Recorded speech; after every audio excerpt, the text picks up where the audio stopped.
Hello, my dear student. Good morning, all of you. I am Ajit sir from Math Academy. Dear student, मैं फिर से आ गया हूँ एक नए वीडियो के साथ। जैसा कि स्टूडेंट जान रहे हो कि मैं ऑनलाइन क्लास शुरू कर दिया हूँ और इसके लिए मैं 12th मैथ स्टार्ट किया हूँ और इसके पहले मैं 2 वीडियो बना चुका हूँ और वो 2 वीडियो में यूनिट 2 जिसका नाम है मैट्रिक्स एंड डिटर्मिनेंट, वो मैं थोड़ा सा जो इनिशियल है, प्रारंभिक है, उसको मैंने एक्सप्लेन किया है।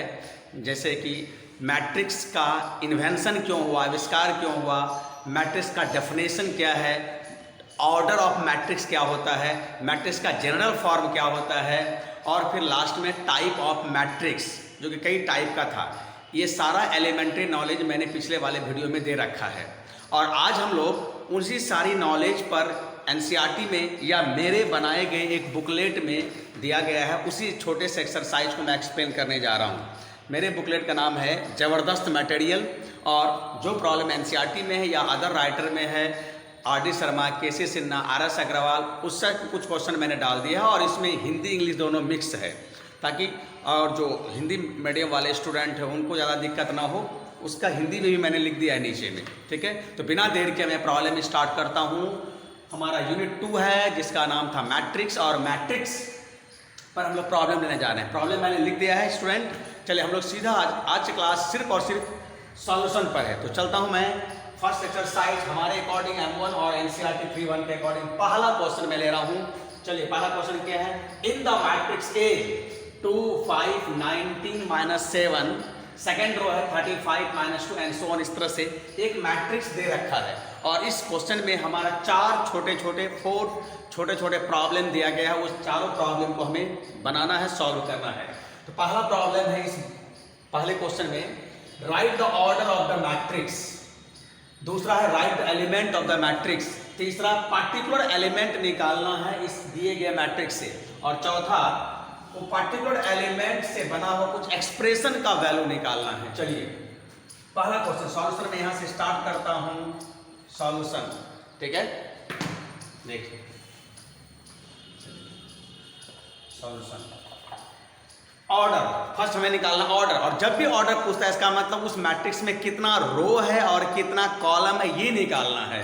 तो ऑर्डर का मतलब रो और कॉलम। तो एकदम केयरफुली होकर देखिए, हॉरिजॉन्टल वाले को रो बोलते हैं, वर्टिकल वाले को कॉलम बोलते हैं और सबसे पहले हमें रो को काउंट करना है और उसके बाद कॉलम को काउंट करना है। तो यहाँ पर पहले क्वेश्चन के आंसर में है नंबर ऑफ रो कितना है, 1 2 3।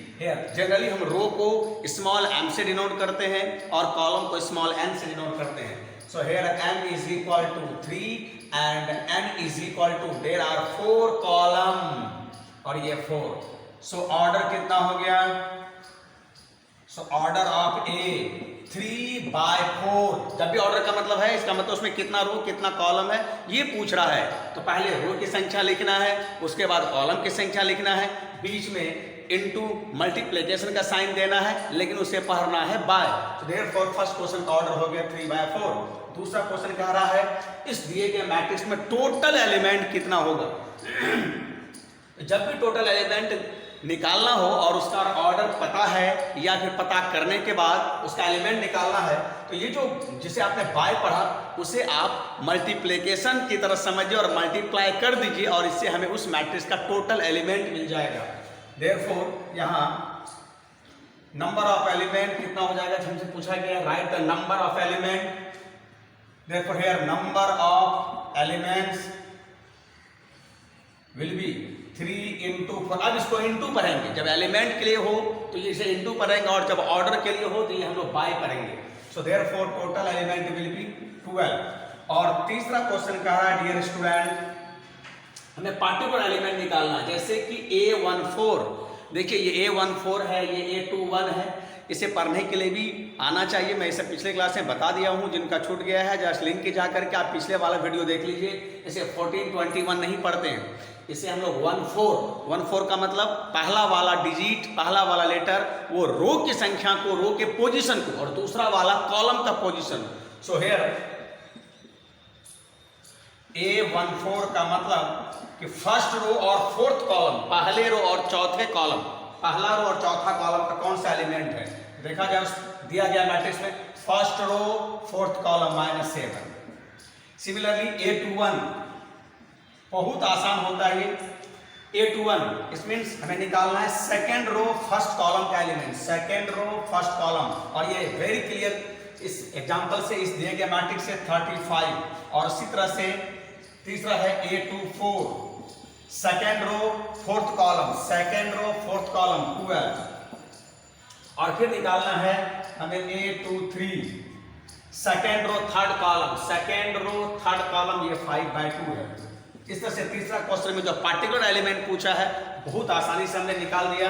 और फोर्थ क्वेश्चन डियर स्टूडेंट है कुछ पार्टिकुलर एलिमेंट का वैल्यू पूछा गया है। जैसा कि यहाँ पर हमें पूछा गया है A11, तो A11 plus A22 minus A22 into A23 plus A33।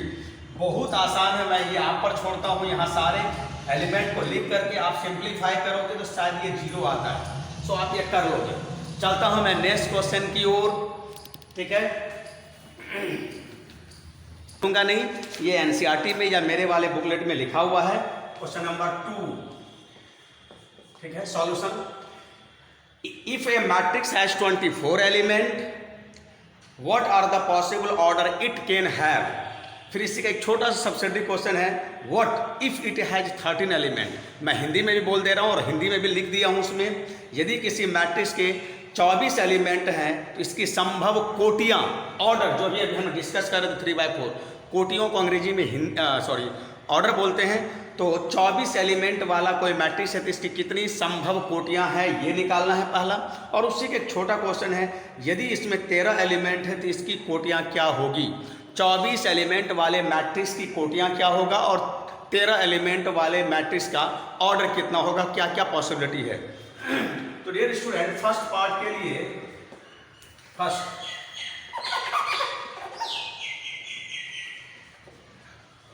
के लिए 24, आप इसको ऐसे सोचिए 24 एलिमेंट वाला मैट्रिक्स की संख्या, 24 एलिमेंट वाला मैट्रिक्स की पॉसिबल ऑर्डर की संख्या उतना ही होगा जितना कि 24 का 2 पॉजिटिव इंटीजर का ऑर्डर्ड फैक्टर होगा। 2 धन पूर्णांक वाले क्रमित गुणनखंड, 24 के जितने 2 धन पूर्णांक वाले क्रमित गुणनखंड होंगे वो सारा ही हमारा गुणनखंड उस मैट्रिक्स का हमारा ऑर्डर होगा। 24 के जितने 2 पॉजिटिव इंटीजर वाले ऑर्डर्ड फैक्टर, मैं बता के इसको समझा दे रहा हूं। फर्स्ट हेयर फैक्टर ऑफ 24, मैं ज्यादा नहीं लिख रहा हूं, मैं बार बार बोल दे रहा हूं फैक्टर ऑफ 24। लेकिन कैसा फैक्टर लेना है, 2 पॉजिटिव इंटीजर वाला, 2 धन पूर्णांक वाला, और कैसा, उसे क्रम को मेंटेन करते हुए। जैसे अगर मैं इंटीजर 1 2 3 से शुरू होता है धन पूर्णांक पॉजिटिव इंटीजर, तो यहाँ 1 × 24, और अब क्रम को मेंटेन करना है तो हम इसको उलट के लिख सकते हैं 24 × 1।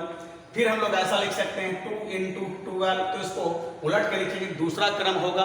तो 24 का 2 पॉजिटिव इंटीजर वाला ऑर्डर्ड फैक्टर जितना होगा, तो मैं पहले उसको लिख रहा हूं 12 × 2, यहाँ इंटू मैं पढ़ूंगा 3 8 × 3, और फिर 4 अगर मैं दूं 4 × 6, इसको उलट के अगर मैं लिखूं तो 6 × 4, और अगर मैं यहाँ 5 दूं, अगर मैं 5 दूं तो यहां पर कौन सा पॉजिटिव इंटीजर लूंगा सो दैट उसका प्रोडक्ट हमारा 24 होगा। ऐसा कोई भी इंटीजर नहीं है, इसका मतलब ऐसा कोई भी ऑर्डर वाला मैट्रिक्स नहीं होगा। फिर इसी तरह अगर मैं 6 ले लूं तो 6 ऑलरेडी यहां हो चुका है, और अगर मैं 7 लूं तो फिर क्या कोई ऐसा इंटीजर है जिसका प्रोडक्ट 24 होगा, ऐसा कोई भी इंटीजर नहीं है। इट मीन्स ये इसके बाद नहीं बनेगा। बस ये सब हमारा 24 का 2 पॉजिटिव इंटीजर वाला क्रमित गुणनखंड ऑर्डर्ड फैक्टर है, और अब यही हमारा ऑर्डर का काम करेगा। हेंस यहां से हम बोल सकते हैं order of the matrix, hence possible order बोलना ज्यादा प्रॉपर रहेगा। हेंस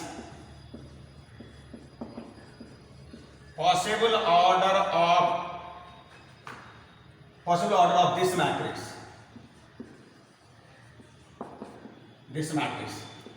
क्या क्या बोलेंगे तब? बस इसी को सजा के लिख दीजिए 1/24। अब हम इसको 1/24 बोलेंगे। 1/24, 24/1, 2/12, 12/2, 3/8, 8/3 and 4/6 and 6/4.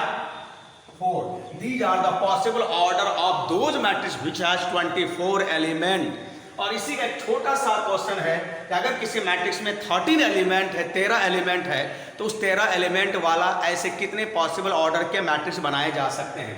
तो सेकंड पार्ट के लिए ठीक उसी तरह से सोचना है डियर स्टूडेंट कि 13 का 2 धन पूर्णांक वाले कितने क्रमित गुणनखंड होंगे।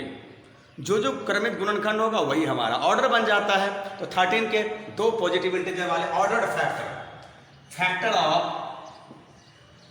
13, बस ध्यान देना है कि फैक्टर हम जो लेंगे वो 2 पॉजिटिव इंटीजर से बनना चाहिए और क्रम को मेंटेन करना चाहिए। दैट इज अगर जैसे इस प्रीवियस क्वेश्चन में 1/1 × 24 और अगर मैंने ऑर्डर को अगर अलग कर दिया, ऑर्डर बाद वाले को पहले वाले को बाद, तो ये दूसरा ऑर्डर फैक्टर हो गया।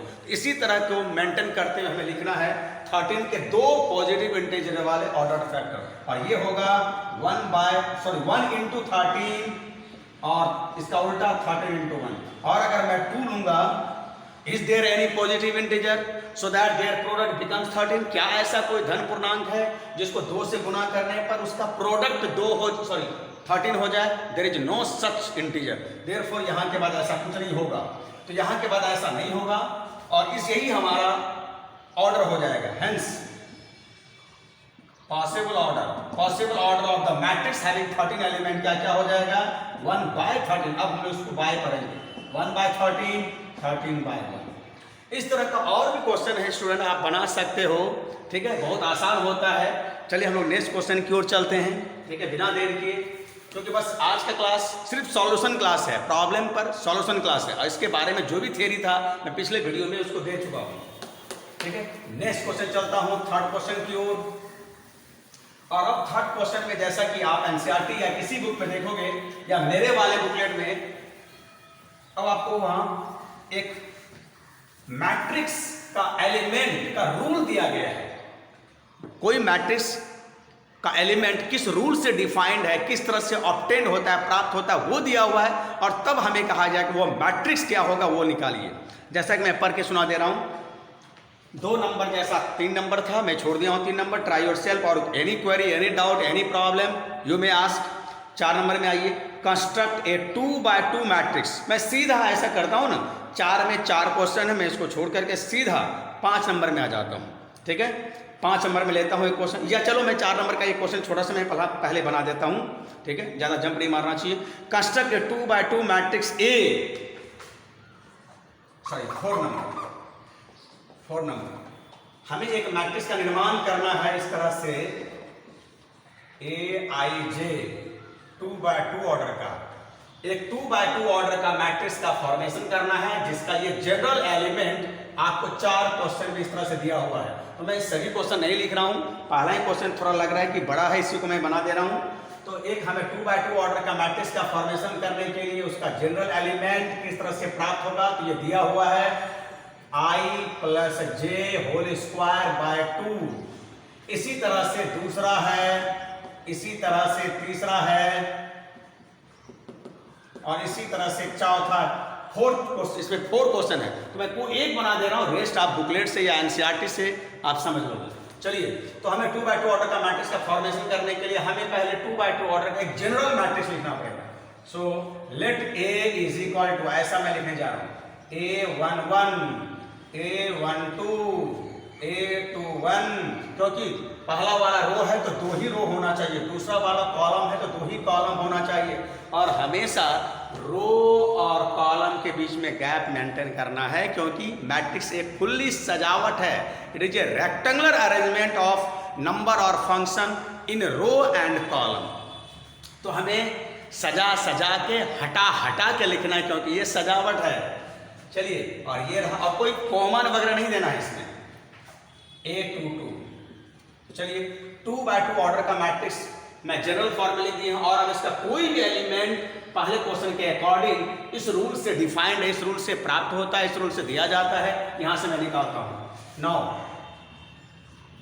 Since aij is equal to i plus j whole square divided by 2, therefore अगर मुझे पहला एलिमेंट निकालना हो a11 कर दूंगा, और तब यहाँ से जहाँ i की जगह में 1, j की जगह में 1 पुट किया हूँ, तो राइट साइड पे i की जगह में 1, j की जगह में 1, और इसको सॉल्व करिए। 2 स्क्वायर बाय 2 सीधा ये 2 हो जाएगा आफ्टर सॉल्विंग।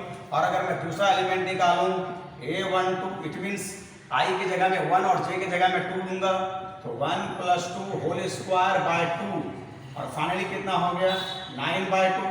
और फिर सेकेंड रो का फर्स्ट एलिमेंट a21 निकालना हो, it means i replaced by 2 and j replaced by 1, therefore 2 plus 1 square by 2, it will be after solving 9 by 2, and last element that is a22 will be I and j both replaced by 2 put किया, square किया, divide किया, 2 plus 2 4 square 16 by 2, it will be 8. We got all element. और अब last यहाँ से लिख सकते हैं कि hence required matrix A, जिसका एलिमेंट इस तरह से डिफाइन था या इस रूल से परिभाषित था, निकाला, और मैं यहाँ से उसे लिखने जा रहा हूँ, तो हो जाएगा ये 2 9 by 2 9 by 2 8, this is the required matrix. ठीक है, इस तरह से और भी क्वेश्चन है, आप खुद से ट्राई करिए। ठीक है, कोई डाउट हो तो यू में आस्क। नेक्स्ट एक मैं बड़ा क्वेश्चन ले रहा हूँ 5 नंबर। अब एक हमें 5 नंबर पढ़ के मैं सुना दे रहा हूँ, हिंदी इंग्लिश दोनों में लिखा हुआ है। कंस्ट्रक्ट ए 3/4 मैट्रिक्स ए, ऐसा करके 3/4 ऑर्डर का मैट्रिक्स का हमें फॉर्मेशन करना है। इस क्वेश्चन में भी 4 क्वेश्चन हैं जिसमें अलग अलग जनरल एलिमेंट अलग अलग रूल से डिफाइंड है। मैं पहला ले रहा हूँ, कुछ उसमें एक मोड आता है, तो यहाँ का जनरल एलिमेंट इस तरह से डिफाइंड है। देखिए 1/2 मोड -3i प्लस जे, ऐसा करके है हमारा -3i प्लस जे। चलिए इस रूल से डिफाइंड, और तब हमें एक 3/4 ऑर्डर का मैट्रिक्स का फॉर्मेशन करना है। तो सबसे पहले मैं 3/4 ऑर्डर के मैट्रिक्स को लिख दे रहा हूं। चलिए यहां पर इसे बढ़ाना पड़ेगा। मैं सारा एलिमेंट तो नहीं निकालूंगा, कुछ एलिमेंट निकाल लेता हूं, कुछ आपको फिर से मैं थोड़ा सा हेल्प कर दे रहा हूं। चलिए 3/4 it means there will be 3 row और 4 सेकंड वाला हमेशा column, there will be 4 column. a11 a12 a13 और ये रहा a14, और चलिए a21 a22 a23 और ये रहा हमारा a24। और जैसा कि क्वेश्चन में थर्ड ऑर्डर तो लिखना है, तीसरा रो भी लिखना है, therefore ये होगा हमारा a31 a32 a33 और ये होगा हमारा a34। चलिए ये रहा हमारा जनरल एलिमेंट। और अब इसका कोई भी एलिमेंट पहले क्वेश्चन के अकॉर्डिंग इस तरह से डिफाइंड है। डियर स्टूडेंट, इस साइन को हम मोड पढ़ते हैं। मॉडुलस पूरा नाम है, शॉर्ट नाम है मोड। और इसका वर्क क्या है, फंक्शन क्या है, या ये काम क्या करता है, ये नेगेटिव को पॉजिटिव बना देता है। जैसे अगर मैं यहाँ पर -6 लिखूं, ये 6 हो जाएगा। नेगेटिव को पॉजिटिव बनाता है, तो पॉजिटिव को क्या बनाएगा, इसका काम ही है पॉजिटिव बनाना। नेगेटिव को पॉजिटिव बनाएगा, पॉजिटिव को पॉजिटिव ही रखेगा। देयरफॉर मोड ऑफ 6 क्या होगा 6, और मोड ऑफ 0 क्या होगा 0। इस तरह से हम पढ़ करके ये मोड का एक्चुअली ये मोड का डेफिनेशन है, मोड का डेफिनेशन लगा करके हम लोग एलिमेंट निकाल सकते हैं। चलिए since already we are given, direct हम लोग यहाँ निकालना चाह रहे हैं, वहां पुट कर करके। चलिए मैं कुछ एलिमेंट निकाल के दे रहा हूँ। a11 अगर मैं निकालूं, a11 अगर पहला एलिमेंट निकालना हो तो i की जगह में 1, j की जगह में 1 लेफ्ट साइड पुट किया तो राइट साइड पुट करिए। Therefore a11 will be 1/2 mode -3 × 1 + 1। अंदर में सॉल्व करके मैं देखता हूँ कितना हो रहा है, -3 + 1 -2, और -2 का mode 1/2 × mode of -2 will be 1/2 × 2। After solving it will be 1। ठीक है। Similarly second element of the first निकालना हो, a12 निकालना हो, तो हम देखिए क्या लिख रहे हैं 1/2, और i की जगह में 1 और j की जगह में 2 पुट करना है दिए गए रूल में। चलिए mode of -3 into 1 plus 2 solve करते हैं। 1/2 -3 प्लस 2 -1 और -1 का मोड हो जाएगा 1। 1/2 इंटू 1 देयरफॉर 1/2। इसी तरह से थर्ड एलिमेंट अगर क्या होगा A13 1/2 -3 इंटू 1 प्लस 3। ठीक है, और देखिए यहाँ से अगर मैं इसको सॉल्व करूँ तो 1/2 इनसाइड मोड -3 इंटू 1 -3 प्लस 3 0 और देयरफॉर 1/2 इंटू 0 विल बी 0। और इसी तरह से हम कोई भी एलिमेंट, एक लास्ट एलिमेंट और मैं निकाल दे रहा हूँ A14। यहाँ क्या हो जाएगा A14 देखिए 1/2 -3 into 1 plus 4 that is 1/2 -3 plus 4 1 mode of 1 will be 1 और after solving it becomes half. इसी तरह से हम और भी एलिमेंट निकाल सकते हैं, या आप निकाल लोगे भाई, बहुत आसान है। ठीक है, और after knowing, after finding all the element of this matrix we can write the matrix hence A. हमेशा डियर स्टूडेंट इसे सजा सजा के हटा के लिखना है, क्योंकि ये फुल्ली अरेंजमेंट है। चलिए पहला रो का एलिमेंट मैं निकाला हूं, लिख दे रहा हूं 1 हाफ 0 1/2। रेस्ट एलिमेंट मैं आप पर छोड़ता हूं, आप मुझसे ट्राई करिए, कहीं प्रॉब्लम है तो आप पूछिए। आप स्टूडेंट हो डियर स्टूडेंट, प्रैक्टिस करके ही मैथ सीख सकते हो, इसलिए प्रैक्टिस कीजिए। और मैं इसको हिंट कर दिया, हेल्प कर दिया, इसके बाद आप खुद से कर लीजिए। इस तरह से इसमें भी 4 क्वेश्चन है, मैं कोई एक क्वेश्चन में आपको हिंट कर दिया, रेस्ट क्वेश्चन आप घर बैठ के बनाते रहिए। चलते हैं नेक्स्ट क्वेश्चन की ओर। ठीक है, हाँ, और अब हमारा यहाँ से शुरू हो रहा है 6, 7, 8। ये 3 क्वेश्चन मैं लिया हूँ, एनसीईआरटी में भी इसी तरह का है, उसी के अकॉर्डिंग मैंने एक्सरसाइज बनाया है। अब इधर जो भी क्वेश्चन है वो में उसमें से कुछ अननोन निकालना है, लेकिन वो अननोन अब कैसे निकलेगा, तो वो अननोन अब उसके लिए हमें कुछ एक्स्ट्रा चीज़ जानना पड़ेगा। जैसा कि हम लोग मैट्रिक्स में मैट्रिक्स का आविष्कार क्यों हुआ, डेफिनेशन, ऑर्डर, जनरल फॉर्म और टाइप, बहुत सारा टाइप देखा था, उस पर ही प्रॉब्लम करेंगे हम लोग, धीरे धीरे आगे बढ़ते रहेंगे। और अब जो हमारा स्टार्ट होने जा रहा है प्रॉब्लम, उसके लिए हमें थोड़े अलग थ्योरी की ज़रूरत है, और ये थ्योरी का हेडिंग है अलजेब्रा ऑफ मैट्रिक्स या फिर operation on matrix. Algebra of matrix या ऑपरेशन ऑन मैट्रिक्स, ऐसा कई अलजेब्रा है मैट्रिक्स में, लेकिन जो प्रॉब्लम हमारा है उसके लिए सिर्फ एक ही अलजेब्रा की जानने की ज़रूरत है। मैं सारे अलजेब्रे की बात नहीं कर रहा हूँ। अलजेब्रा मीन्स दो मैट्रिक्स का जोड़, दो मैट्रिक्स का घटा, दो मैट्रिक्स का गुना या भाग होता है कि नहीं होता है, या फिर मैट्रिक्स का स्क्वायर होता है कि नहीं, वर्गमूल वगैरह होता है कि नहीं। These are said to be the algebra. इसी तरह से नंबर में लेते हैं, वेक्टर में लेते हैं, सेट्स में लेते हैं, ये सब अपना अपना फील्ड का अलजेब्रा होता है। तो मैट्रिक्स का अलजेब्रा, तो मैट्रिक्स का अलजेब्रा में पहला अलजेब्रा है हमारा इक्वालिटी ऑफ मैट्रिसेस, और इसी पर हमारा रेस्ट क्वेश्चन है। चलिए इक्वालिटी ऑफ मैट्रिसेस, तो दो मैट्रिक्स का इक्वल होना।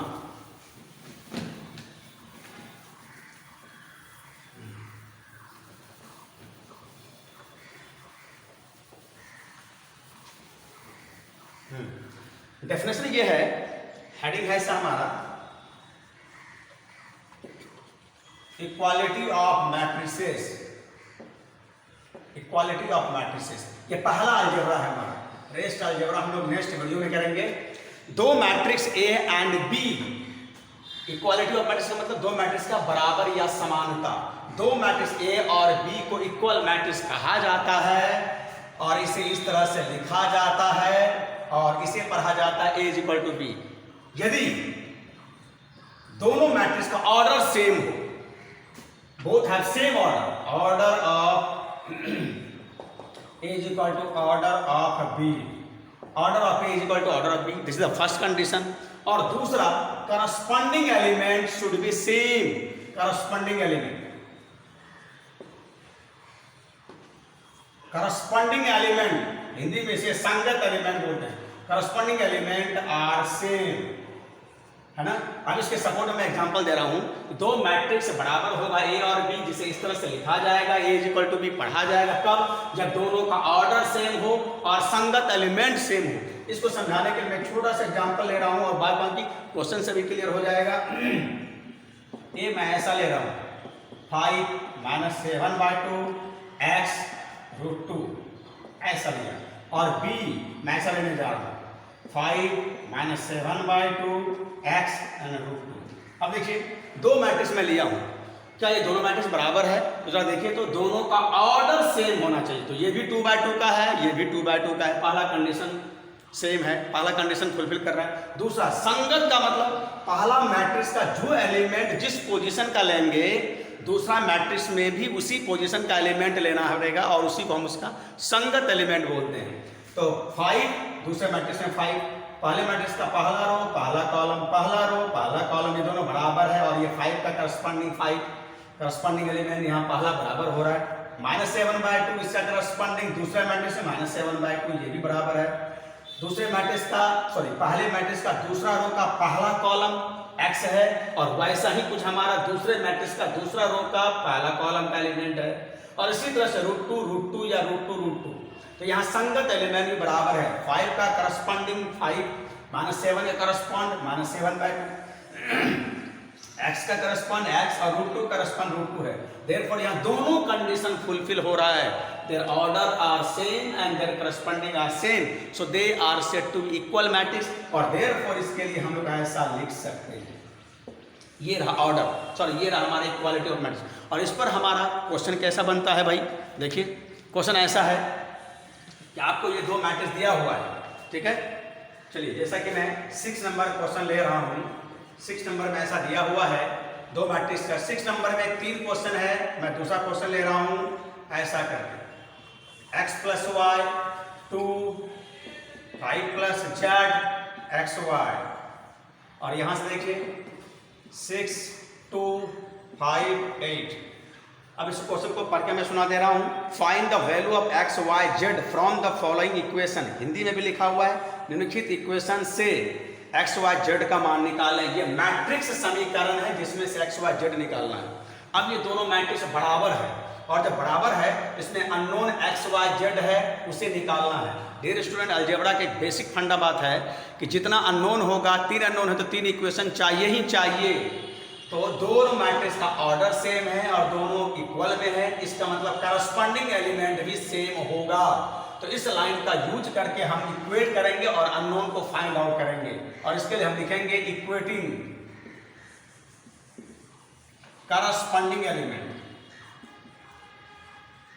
Equating corresponding PON corresponding element, equating corresponding element from both side. ज्यादा ना लिखते हुए मैं इंपॉर्टेंट बात लिख दिया, मेन बात लिख दिया।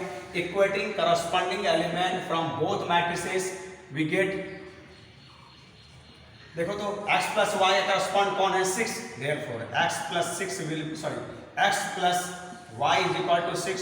और इक्वेशन नंबर फर्स्ट 2 को 2 से अगर इक्वेट करेंगे, यहाँ से कोई अननोन नहीं मिलने जा रहा है इसलिए हम लोग इसको इक्वेट नहीं करेंगे। ठीक इसी तरह से 5 + z ये इक्वेट होगा, इसका करस्पॉन्ड 5 है, यहाँ से इसको मैंने इक्वेट किया। फिर x y किसके करस्पॉन्ड है? 8 के, तो उसको मैंने इक्वेट किया। There are 3 equation and there are 3 unknown और इसी से हमें निकालना है। जो आसानी से पहले निकले जिस इक्वेशन से उसे ही पहले निकालिए।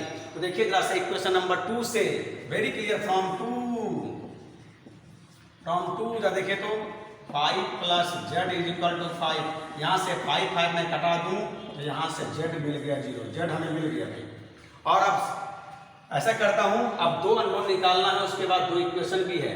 पहले से मैं y निकाल लेता हूँ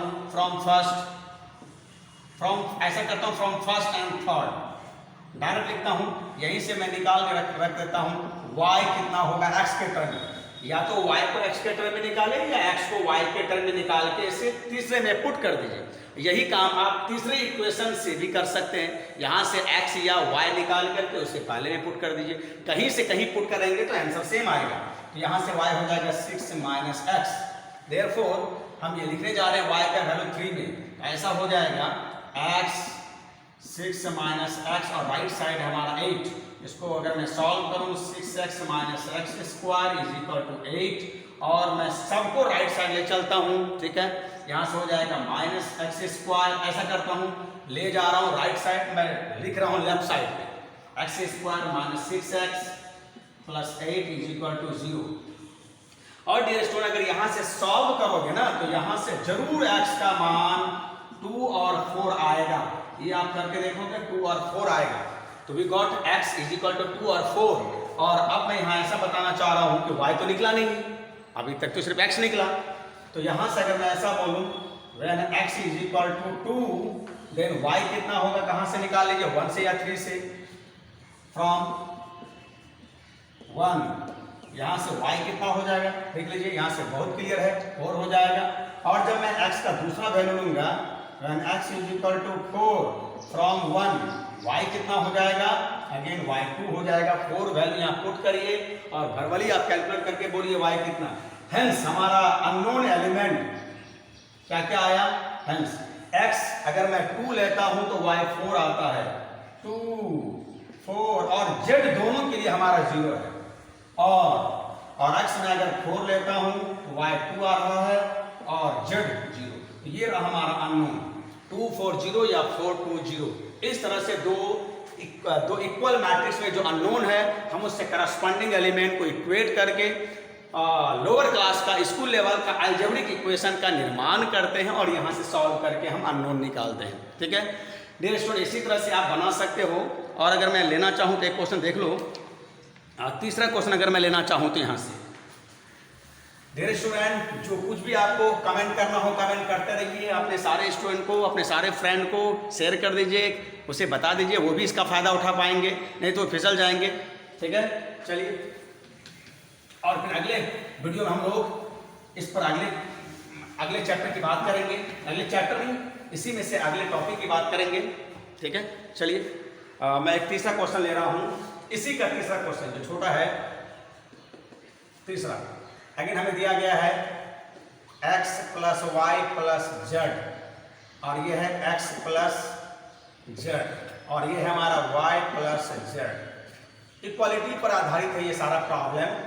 9 5 7। चलिए अगेन दो मैट्रिक्स इक्वल है और अगेन हमें यहाँ x y z निकालना है। तो जब भी दो मैट्रिक्स इक्वल हो और अननोन निकालना है तो सीधा सा बात क्या है कि आप करस्पॉन्डिंग एलिमेंट को इक्वेट करके अलजेब्रिक इक्वेशन लोअर क्लास का स्कूल लेवल का अलजेब्रिक इक्वेशन फॉर्म करिए। तो वो लाइन मैं नहीं लिखने जा रहा जो पिछले क्वेश्चन में लिखा था, equating corresponding element on both side या फ्रॉम बोथ मैट्रिक्स, जो भी बोलना है आप लिख दीजिएगा। ठीक है तो यहां से अगर मैं इक्वेट करूं तो सीधा हो जाएगा here x plus y plus z is equal to 9, call it equation number first, x plus z is equal to 5, call it equation number 2, y plus z is equal to 7, call it equation number 3। देखिए तो जहां से जो पहले आसानी से निकले उसे ही निकाल लीजिए। आप ऐसा करिए y प्लस जेड का सीधा वैल्यू आप 1 में पुट कर दीजिए। आप चाहो तो x प्लस जेड का वैल्यू भी 1 में पुट कर सकते हो, कहीं से भी निकाल सकते हैं। तो मैं 1 और 3 को ले रहा हूं, फ्रॉम 1 एंड 3। देखिए तो y प्लस जेड का वैल्यू 7 मैं डायरेक्ट पुट करने जा रहा हूँ। ठीक है यहाँ 7 और राइट साइड है 9 और यहाँ से हमें x कितना मिलेगा, x इज इक्वल टू 2। चलिए x हमें मिल गया, x पहला अननोन x हमें मिल गया। और अब इस x का वैल्यू अगर मैं सेकंड इक्वेशन में पुट कर दूं so from 2x 2 plus z is equal to 5 और यहां से बहुत आसानी से हम z निकाल सकते हैं, z विल बी 3 और putting the value of z in equation 3 we can find y। So from 3 चलिए y plus 3 is equal to 7 and from here y will be 4। Dear student इस तरह से मैंने सारा अननोन निकाला और लास्ट में हम लिख सकते हैं hence unknown 2 3 4 will be the answer of this unknown। ठीक है इस तरह से और भी क्वेश्चन है, आप ट्राई करिए, बहुत आसान है। अलजेब्रिक इक्वेशन को बना दीजिए इक्वेट करके संगत एलिमेंट को और आप अपने स्कूल लेवल के नॉलेज से अपने नॉलेज से अपने मेंटल एबिलिटी से उसे सॉल्व करिए और जो भी अननोन है वो बड़ा आसानी से निकल जाएगा। ठीक है तो डियर स्टूडेंट आज की वीडियो के लिए इतना ही सफिशिएंट है और अगले दिन हम लोग जब मिलेंगे नए एक्सरसाइज के लिए नया चीज़ हम लोग पढ़ेंगे। अलजेब्रा ऑफ मैट्रिक्स को आगे बढ़ाते हुए मैट्रिक्स का एडिशन सब्ट्रैक्शन मल्टीप्लिकेशन या स्केलर मल्टीपल या फिर positive integral power of square matrix, ये सारा चीज़ देखेंगे हम लोग, ठीक है। तब तक के लिए डियर स्टूडेंट गुड बाय, और अपने दोस्तों को शेयर करते रहिए। अच्छा लगे तो ज़रूर लाइक कीजिए, ज़रूर कमेंट करिए और सब्सक्राइब तो ज़रूर कर लीजिए। और क्योंकि मैं बहुत जल्दी दूसरा वीडियो डालने जा रहा हूँ और वो आपको नोटिफिकेशन मिलते रहेगा। Till then bye bye, okay.